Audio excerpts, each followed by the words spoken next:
11వ శతాబ్దం ఒక రామానుజుల ఆశేషానుసారము వైష్ణవత వ్యాప్తికై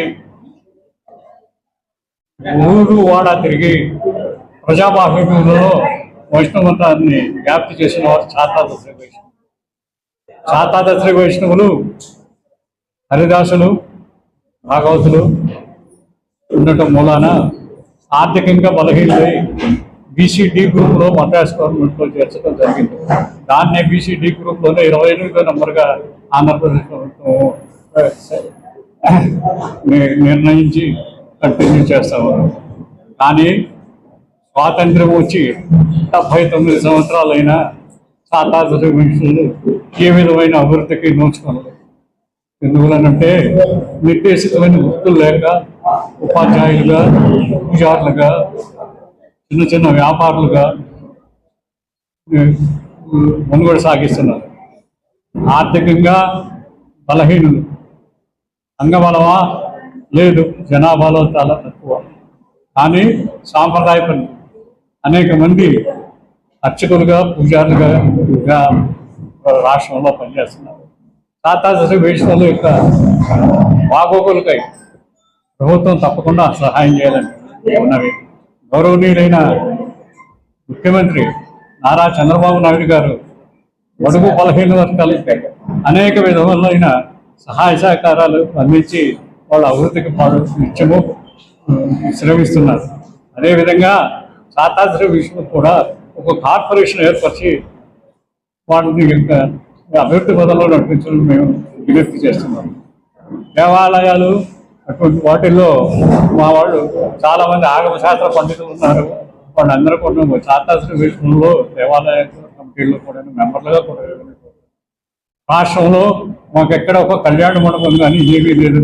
దక్కని కులాల వల్లే మేము కూడా ముందుకు పోవాలంటే ఏ విధంగా కూడా అంగబలం అట్టబలం లేదని మమ్మల్ని విస్మరించకుండా మేము ఎంతో నిరాశతో ఉన్న వాళ్ళని మాకు కార్పొరేషన్ శాంక్షన్ చేసి మమ్మల్ని ఆదుకోవని ప్రభుత్వాన్ని విజ్ఞప్తి చేస్తున్నారు. సాధ్యమంటారా? నా పేరు డాక్టర్ తాళ్ళూరు మనవాళ్ళ సూరి. ఇంక మొన్నటి వరకు నేను ఈ రోజు వరకు కూడా రాష్ట్ర దాతా శ్రీ సంఘానికి ప్రెసిడెంట్గా ఉన్నాను. ఈరోజు మా పదవిని మన మాజీ రిటైర్డ్ టీచర్ గారు దక్షిణామూర్తి గారు వారు తీసుకోబోతున్నారు. ఇప్పుడు మేము చేసిన కార్యక్రమాలు ఏంటంటే ఇవన్నీ వెబ్సైట్లు, తర్వాత వాట్సాప్లు కాకుండా కూడా మేము ఏం చేస్తామంటే దగ్గరగా 615 మందికి అర్చక ప్రైవేట్ గుళ్ళలో ఉన్న అర్చకులు ట్రైనింగ్ ఇప్పించాం. వాళ్ళంతా చాలా బాగున్నారు, అందరూ గుళ్ళలో. అవి కాకుండా రీసెంట్గా మేము వేద పాఠశాల ఒకటి స్థాపించాం. పీఠం వేద విద్యాపీఠం స్థాపించాం. దానికి నేను పీఠాధిపతిని. రీసెంట్గా మన ఉత్తరప్రదేశ్లో అయోధ్య, నైమిసారణ్యం, కాశీ నుంచి కూడా పండితుల నుంచి నన్ను సన్మానించి నాకు పట్టాభిషేకం చేశారు 26వ తారీఖున. మొహంతి అని పిలుస్తుంది. మొహంతి అంటే యతి అన్నమాట. యతి అని పిలుస్తూ బయటకు వచ్చారు. ఇప్పుడు 26 మంది అంతకుముందు పోలీస్ శాఖలో పనిచేశాను. నాకు వచ్చే పెన్షన్ నాకు కొన్ని కాస్త అద్దెలు వస్తూ ఉంటాయి.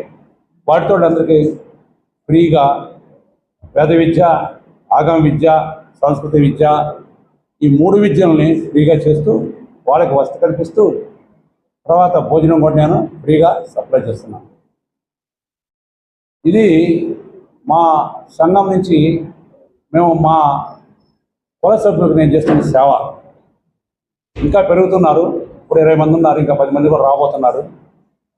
ఈ మధ్యలో నేను శనజీయర్ గారి స్వామి గారు కానీ, లేకపోతే సింహాచలంలో ఉన్న వేద పాఠశాల కానీ, ఇంకో వేద పాఠశాల కానీ, ఇక్కడ 7 పాఠశాల ఆయన కింద పనిచేస్తున్నాయి.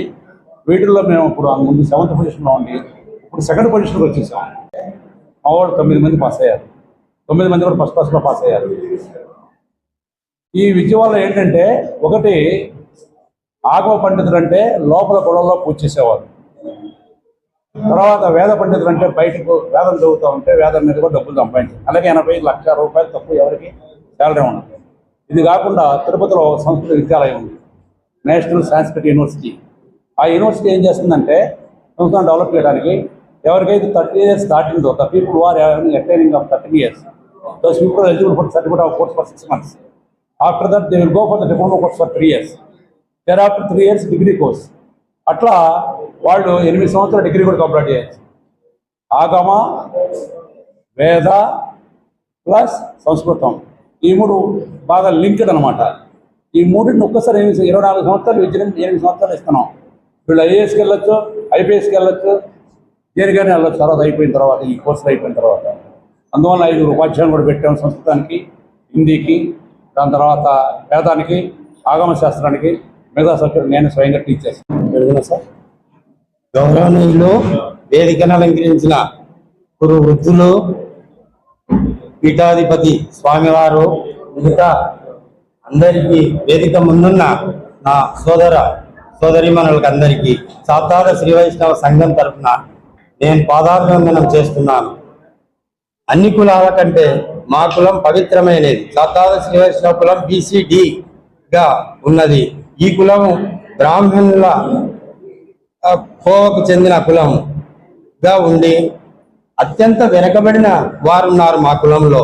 ఈ కులంకు రాష్ట్రం వ్యాప్తంగా ప్రతి జిల్లాలో మా కుల సంఘం వాళ్ళు ఒక కమిటీని ఏర్పరిచి ఈ రాష్ట్ర వ్యాప్తంగా కమిటీ ఈరోజు సమావేశపరిచిన ఉద్దేశం ఏమంటే, అత్యంత వెనకబడిన మా కులంలో ఎక్కువ మంది పూజారులుగా కొనసాగుతూ ఇతర వృత్తులు, చిన్న వృత్తులు చేస్తూ జీవనం కొనసాగిస్తున్నారు. అయితే ఇంతవరకు మా కులాన్ని పట్టించుకునే ప్రభుత్వమే లేదు. కానీ ఇప్పుడు కూటమి ప్రభుత్వం, చక్కని ప్రభుత్వం, పరిపాలన అందిస్తున్న ప్రభుత్వం ఏర్పడింది. గత ప్రభుత్వంలో విధ్వంసకరణ పాలన చవి చూశాము. మా కమ్యూనిటీకి చైర్మన్ పదవి గత ప్రభుత్వంలో ఇచ్చి సరైన నిధులు కానీ ఎలాంటిది మంజూరు చేయకుండా మా కుల వెనకబాటుతనానికి గత వైఎస్ఆర్సీపీ ప్రభుత్వం కారణమైంది.